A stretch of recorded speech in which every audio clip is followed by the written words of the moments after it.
او د ښار د خلکو نه ګیلې مه کوئ. چا چې د میاندو پیر رودلي نه وي د انسان نه د بوتل بچي وي. اعوذ بالله العظیم السمیع العلیم من الشیطان الرجیم.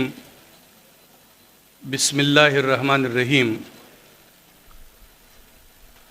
سترګې دومره لوی نعمت دی چې پروردګار خپل ځان ته نسبت کړی دی بصیر. او بیا چې کله په انسانانو باندې عطا کوي نو قاضي صاحب نو وایي چې ما دوی له بصارت ورکړه. دې سره د انسان د ټول وجود هغه نظام تړلی دی. بهرحال زه چشمو ته محتاجه شوی یم نو د نظر پته راته لګي. یو شعر مې لیکلی چې رک یوه لمحه کې یمه بله کې پیدا یمه ساز د تغیر یمه نغمه د ارتقا یمه. نو دا څیزونه په کمیدو دي. هر څیز د فنا په ضد کې دی. زمونږ ډاکټران صاحبان کوشش کوي چې یو څیز بیا هغې مقام ته خو نشي رسولی خو چې په ځای وساتي. نو دوی د هایکو خبره وکړله. یو څو هایکوګانې تاسو ته وروم چې شیرینې دا د پښتنو سیمه ده. شیرینې دا د پښتنو سیمه ده. سترګو کې مو وایه د زړه حالونه د کور خبرې څوک بهر نه کوي. او د ښار د خلکو نه ګیلې مه کوئ. چا چې د میاندو پیر رودلي نه وي د انسان نه د بوتل بچي وي.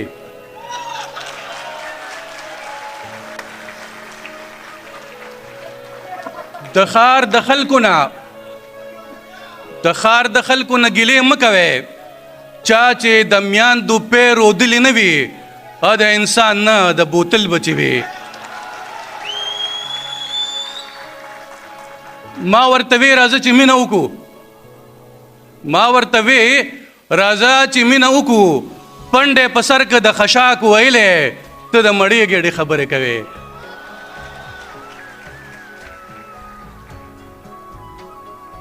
وایي زه مینه نه پیژنم. نه پیژنم. ستا که دا خیال وي چې واده به کوو بیا د بابا سره خبره وکړه.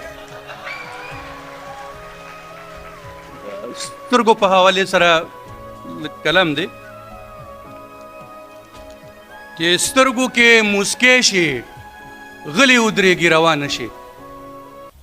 سترګو کې مسکې شي لایق صاحب غلی ودرېږي روانه شي. سازه لا جونګړه د ارمان نه وي چې روانه شي. څنګه به دې ووینم د نوي سهارونو خوب.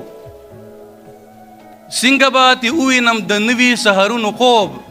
شپه چې شي سپومۍ یوه راکوزه له اسمانه شي.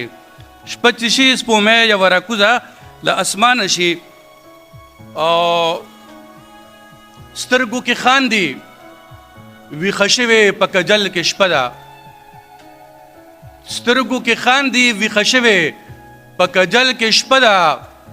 ژوند سره مل د سهارونو په مزل کې شپه ده. او سترګې را پرانیزه جانانا څه راپېښه نه شي. زړه مې درزېږي په ړومبي ځل مې ځنګل کې شپه ده. سترګې را پرانیزه جانانا څه راپېښه نه شي. زړه مې درزېږي په ړومبي ځل مې ځنګل کې شپه ده. او د آخري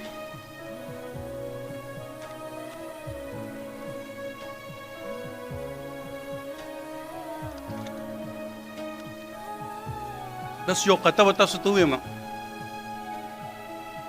دا ښکلي په مکیز لوټي د زړه قرار.